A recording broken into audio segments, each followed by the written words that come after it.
ભુજ તાલુકા પંચાયતની સામાન્ય સભામાં ગરમાગરમી બાદ બજેટને અપાઈ બહાલી। ભુજ તાલુકા પંચાયતની સામાન્ય સભા મળી હતી, જેમાં ભુજ તાલુકા પંચાયતના સુધારેલા અને નવા અંદાજપત્રને રજૂ કરાયું હતું। બેઠકમાં એજન્ડા મુજબ થયેલી કાર્યવાહીમાં વિપક્ષે કરેલી ચર્ચામાં ગરમાગરમીનો માહોલ જોવા મળ્યો હતો। આવતા સમયમાં વિધાનસભાની ચૂંટણીઓ હોય, વિકાસના કામો અને વિવાદ પર રહી અને બજેટ રજૂ કરાયું।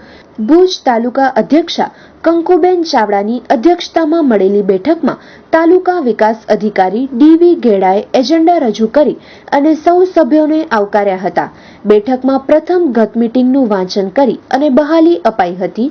ગત બેઠકમાં કરાયેલા ઠરાવોની અમલવારી થવા માટે ઠરાવ કરાયો હતો, તો તાલુકા પંચાયતના વર્ષ 2016 અને 17ના સુધારેલા અંદાજપત્ર અને વર્ષ 2017 અને 18ના અંદાજપત્રને રજૂ કરાયું હતું, જેમાં 23,07,904ની આવક સામે 19,78,109નો ખર્ચ દર્શાવી 95,613 રૂપિયા સાથેનું બજેટ બહાલ કરવામાં આવ્યું હતું।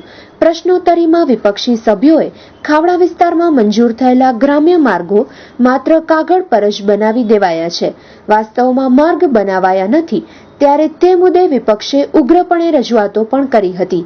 આ ઉપરાંત શૌચાલય બનાવવાની કામગીરીમાં ગેરરીતિઓ થવાના આક્ષેપો કરાયા હતા, ત્યારે આ સંદર્ભે યોગ્ય તપાસ કરવાની માંગ વિપક્ષે કરી હતી।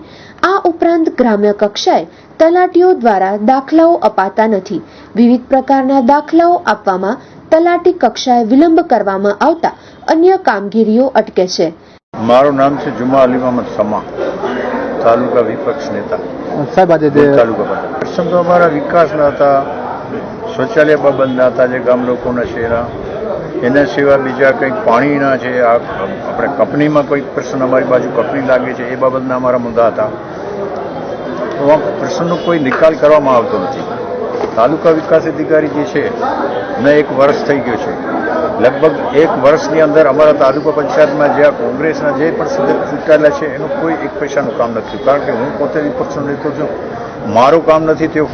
હવે ખાવડા ગ્રામ પંચાયતના શૌચાલય દાખલા તરીકે કે મારા વિસ્તારમાં આવે છે એ બાબતના 104 જેટલા તારીખ 3/10ના રોજ તાલુકા વિકાસ અધિકારી પાસેથી મેં જ્યારે રજૂઆત કરી કે સાહેબ ખાવડા ગામના શૌચાલય છે એ મંજૂર નથી થયા, તો મને આ યાદી આપી 1333 18/6/2016ના રોજ કાકા ખાવડા ગ્રામ પંચાયતના શૌચાલય છે એ તમામ નરેગા યોજનામાં થઈ ગયા।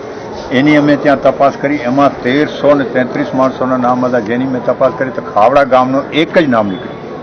મારું નામ ચાવડા, ભુજ તાલુકા પંચાયત પ્રમુખ। જે તાલુકા મધ્યે સામાન્ય સભા યોજવામાં તમે આવો ને લ્યો તો આપશે। બીજું કંઈ ગયા વખતે તમે ઠરાવમાં પણ કીધું કે ઠરાવ થઈ ગયો છે લાઉડસ્પીકરનો અને માઇકનો? હા છે, ઈ છે અત્યારે વેઇટિંગમાં છે, બસ આવતી વખતે સામાન્ય સભા કેટલા ટાઈમમાં બોલાય? આપણે સામાન્ય સભા કેટલા ટાઈમ મહિના પહેલા થઈ હતી? એટલે આ સામાન્ય સભા બોલાવવાનું કારણ એ હતું કે સામાન્ય સભા બોલાવવાની હતી, પણ ગ્રામ પંચાયતની ચૂંટણીઓ આવી એના કારણે આચારસંહિતા લાગી, એના કારણે થોડું મોડું થયું। આપણે જે આગલી સામાન્ય સભા બોલાવી હતી ક્યારે બોલાવી હતી? આગલી સામાન્ય સભા બોલાવી હતી 10મા મહિનામાં। આજે બીજો મહિનો આવશે, હવે 4 મહિનામાં આપણે લાઉડસ્પીકર ને માઇક જરૂરી છે, એ નથી મંગાવી શક્યા? ચોક્કસ હવે કોશિશ કરશું આવતી સામાન્ય સભા સુધી આપણે આવી જશે। બેન, બીજી એક વસ્તુ કરી, સામાન્ય સભા જે આપણે છે, સામાન્ય સભામાં ખરી રીતે વાંચન, હિસાબોના વાંચન હોય કે બીજા કોઈ ઠરાવ હોય, એ કોણ રજૂ કરી શકે છે? એ રજૂ કરી શકે છે અત્યારે તો ડીડીઓ સાહેબ લેખિતમાં જવાબ આપે છે, લેખિતમાં જે એના છે એ બધા જવાબ આપે છે, તો એ વાંચન કરીને